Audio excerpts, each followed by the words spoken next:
الله الرحمن الرحيم. النهارده هنتكلم على الشيفروليه الاوبترا.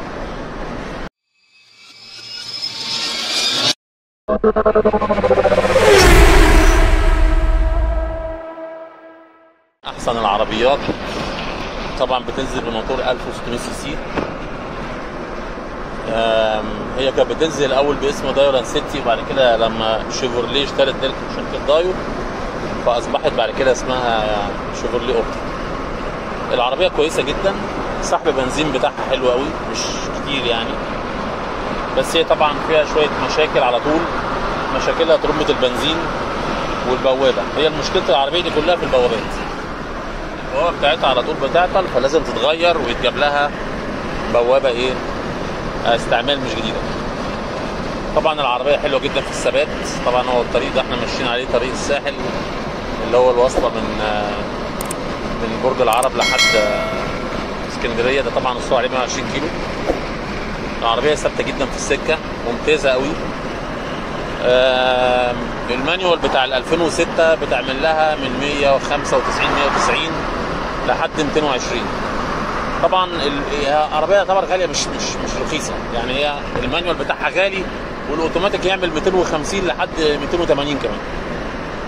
فطبعا عربيه كويسه وكل حاجه، بس طبعا انا ارشح اكتر مثلا، بالرغم ان مثلا لو واحد زود شويه ممكن يجيب مثلا اكسنت ار بي هتبقى احسن، لكن هي كثبات ممتازه جدا جدا في السكه على ال 120. ما بتحسش باي هز ولا بتحصل فيها اي مشاكل. عربيه تقيله على السكه، طبعا عامله زي النوبيرا بالظبط، عامله زي في الثبات بتاعها زي الدانا نوبيرا. الكابوت بتاعها يعني الى حد كبير تقيل، العربيه الكرسي بتاعها تقيل حلو. طبعا انا ارشح العربيه سواء كانت اوتوماتيك او مانيوال، انا ارشحها جدا. من العربيات الممتازه، مشاكلها قليله، قطع غيارها رخيصه مش غاليه، بس طبعا على طول تبقى عينك على الميه وعلى الزيت بتاعها.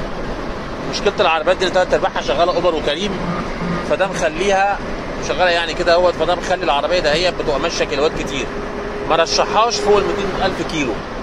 هتشتري العربيه ده هي طبعا هتجيبها على مثلا 150 160,000 ماشي اوكي اقصاك يعني، لكن طالما عدت ال 200,000 كيلو المكن ده بعد كده بياكل زيت.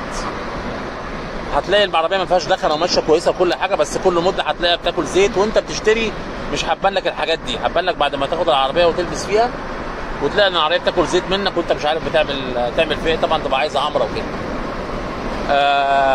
مهما كانت العربيه حالتها من بره حلوه، فوق ال 200,000 كيلو ما تاخدهاش.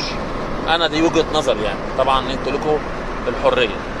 بس العربيه طبعا زي انا قلت ممتازه جدا، حلوه قوي ومشاكلها قليله. طبعا انا رايح جاي بيها اهو على طريق الساحل، الحمد لله ما فيش اي مشاكل خالص.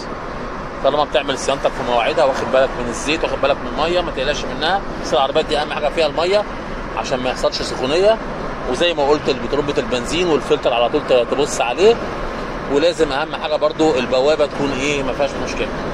بس زي ما قلت ال 2006 بتبقى اوروبي هي، والسبعه حلوه برضو مش وحشه. لكن طبعا الشكل الجديد ده صيني، على طول بيجيب جير بوكس، اللي هو بقى الشكل اللي بعد الاوبترا دوت الجير بوكس بتاعه فيه مشكله، فعلى طول هتجيب منك جير بوكس. فانا ما رشحهاش تماما لا.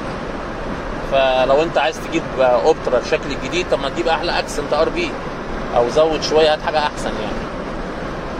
ده كان تقييم بتاع الشيفروليه اوبترا 2006. طبعا الشكل دوت فاضل موجود يعني 7 8 9 10 موجود يعني نفس الشكل. عربيه ممتازه زي وده كان الريفيو بتاعها.